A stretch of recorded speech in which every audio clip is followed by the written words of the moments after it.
കൊച്ചിയിൽ ഹോട്ടലുകളുടെയൊക്കെ മറവിൽ ഈ സെക്സ് റാക്കറ്റ് നടത്തിയ കേസിൽ കൂടുതൽ വിവരങ്ങൾ പുറത്തു വരുന്നുണ്ട്. പിടിയിലായ അക്ബർ കോളേജ് പെൺകുട്ടികളെ ലഹരി നൽകി വലയിലാക്കുന്ന സംഘത്തിലെ പ്രധാനിയാണ്.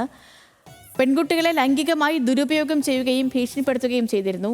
പാലക്കാട് സ്വദേശിയായ അക്ബർ പെരുമാനിൽ കൊച്ചിയിൽ നടത്തിയിരുന്നത് 4 സെക്സ് റാക്കറ്റ് കേന്ദ്രങ്ങളാണ്. സഹിന ആന്റണിയുടെ വിവരങ്ങളുമായി. സഹിന, ഇതിപ്പോൾ കൂടുതൽ കണ്ടെത്തലുകളിലേക്ക് എത്തുന്നു. എന്തൊക്കെയാണ് വിവരങ്ങൾ? തീർച്ചയായിട്ടും ചെയ്തു. അതായത് ഇന്നലെ 4 ഇടങ്ങളിലായിരുന്നു പോലീസ് പരിശോധന നടത്തിയിരുന്നത്. ഒന്ന് ഇടപ്പള്ളിയിലാണ്, ഇടപ്പള്ളി കൂടാതെ എറണാകുളം സൗത്ത് റെയിൽവേ സ്റ്റേഷൻ സമീപം, അങ്ങനെ 4 ഇടങ്ങളിൽ പോലീസ് പരിശോധന നടത്തുകയും 12ഓളം പുരുഷന്മാരെയും 10ഓളം സ്ത്രീകളെയും പിടികൂടുകയും ചെയ്തു. ഇതിൻ്റെ നടത്തിപ്പുകാരനായിട്ടുള്ള അക്ബർ പെരുമാനിൽ, ഇയാൾ പാലക്കാട് സ്വദേശിയാണ്.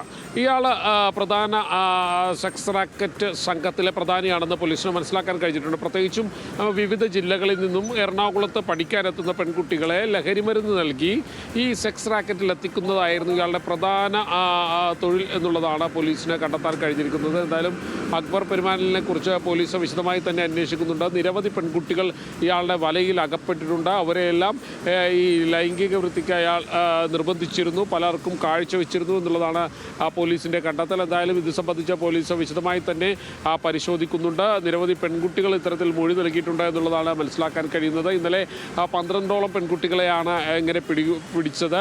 അവരെയൊക്കെ ജാമ്യത്തിൽ വിടാനുള്ളൊരു നീക്കം ആരംഭിച്ചിട്ടുണ്ട്. പക്ഷേ ഈ അക്ബർ പെരുമാനിൽ അടക്കമുള്ള ആളുകളെക്കുറിച്ച് വിശദമായി തന്നെ പരിശോധിക്കുകയാണ്. പ്രത്യേകിച്ചും കോളേജിൽ പഠിക്കാനെത്തുന്ന പെൺകുട്ടികളെയാണ് ഇവരിങ്ങനെ ലഹരിമരുന്ന് നൽകി വശീകരിച്ചിരുന്നത്. ആ പെൺകുട്ടികളെല്ലാം പിന്നീട് ഇതൊരു തൊഴിലായി മാറാൻ വേണ്ടി, അല്ലെങ്കിൽ പെൺവാണിഭം ഒരു തൊഴിലായി മാറ്റുന്നതിന് വേണ്ടിയുള്ള നടപടികളുമായി മുന്നോട്ട് കൊണ്ടുപോയിരുന്നു എന്നുള്ളതാണ് മനസ്സിലാക്കാൻ കഴിയുന്നത്. സേതു. ശരി സഹിൻ.